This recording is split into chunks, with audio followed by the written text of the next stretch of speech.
మన VVIT university, absolute discipline, absolute education.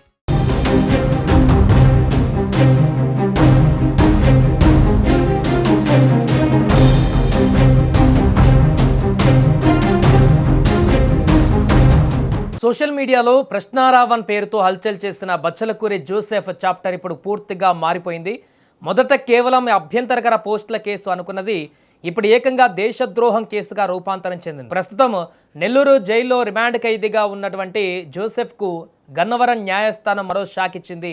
అతడి judicial రిమాండ్ను మరో 14 రోజుల పాటు పొడిగిస్తూ ఉత్తర్వులు జారీ చేసింది. జైలు అధికారులు వర్చువల్ విధానంలో న్యాయమూర్తి ముందు ప్రవేశపెట్టగా కేసు తీవ్రతను బట్టి కోర్టు ఈ నిర్ణయం తీసుకుంది. అసలు ప్రశ్న రావణ్ చేసిన ఆ దారుణాలేంటి? కేవలం సోషల్ మీడియా పోస్టులతో మొదలైన ఈ వివాదం అత్యంత కఠినమైన ఉపా చట్టం వరకు ఎలా వెళ్ళింది? సోషల్ మీడియాలో ఎవరైనా ప్రశ్నించవచ్చు, ఏదైనా మాట్లాడవచ్చు, కానీ దానికంటూ ఓ బౌండరీస్ ఉంటాయి.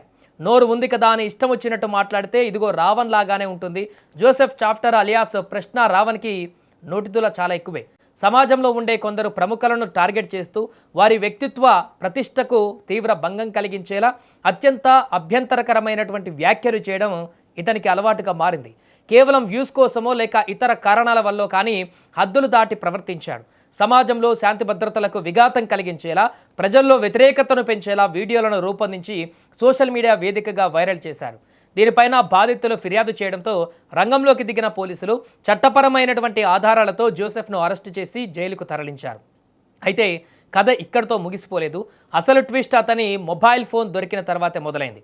జోసెఫ్ను పోలీసులు అరెస్టు చేసిన తర్వాత విచారణలో భాగంగా అతని వ్యక్తిగత మొబైల్ ఫోన్ను స్వాధీనం చేసుకున్నారు.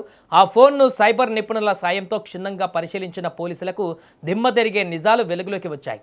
కేవలం పర్సనల్ టార్గెట్లే కాదు, దేశ సార్వభౌమాధికారానికే ముప్పు తెచ్చేలా ఇతను వ్యవహరించినట్లు డిజిటల్ ఆధారాలు లభ్యమయ్యాయి. ప్రభుత్వ నిషేధిత గ్రూపులైన మావోయిస్టుల సిద్ధాంతాలను సమర్థిస్తూ రావణ్ ప్రత్యేకంగా వీడియోలు రూపొందించినట్లుగా పోలీసులు గుర్తించారు. దేశంలో అలజడి సృష్టించేందుకు యువతను తప్పుదోవ పట్టించేలా ఈ వీడియోల కంటెంట్ ఉందని తేలింది. ఇక ఈ షాకింగ్ ఆధారాలు దొరకడంతో కేసు తీవ్రత ఒక్కసారిగా మారిపోయింది. ఇక ఎప్పుడైతే మొబైల్ ఫోన్లో నిషేధిత మావోయిస్టుల సిద్ధాంతాలకు సంబంధించిన వీడియోలు దొరికాయో పోలీసులు జోసెఫ్ పైన లీగల్ యాక్షన్ను నెక్స్ట్ లెవెల్కి తీసుకువెళ్లారు. దేశ భద్రతకు సార్వభౌమాధికారానికి విఘాతం కలిగించేలా వ్యవహరించినందుకు గాను అతనిపై దేశద్రోహం కేసు నమోదు చేశారు. అంతటితో ఆగకుండా దేశంలోనే అత్యంత కఠినమైన చట్ట వ్యతిరేక కార్యకలాపాల నిరోధక చట్టం ఉపా కింద అదనపు సెక్షన్లు యాడ్ చేశారు. ఈ చట్టం కింద కేసు నమోదైతే బెయిల్ రావడం అత్యంత కఠినమవుతుంది. ఈ డిజిటల్ ఎవిడెన్స్లతో పోలీసులు కోర్టు ముందు బలమైన వాదనలు వినిపిస్తూ విచారణను మరింత వేగవంతం చేశారు. ప్రస్తుతం నెల్లూరు జైల్లో రిమాండ్ ఖైదీగా ఉన్న జోసెఫ్ గడువు ముగియడంతో జైలు అధికారులు అతనిని గన్నవరం కోర్టు న్యాయమూర్తి ఎదుట వర్చువల్ విధానంలో ప్రవేశపెట్టారు.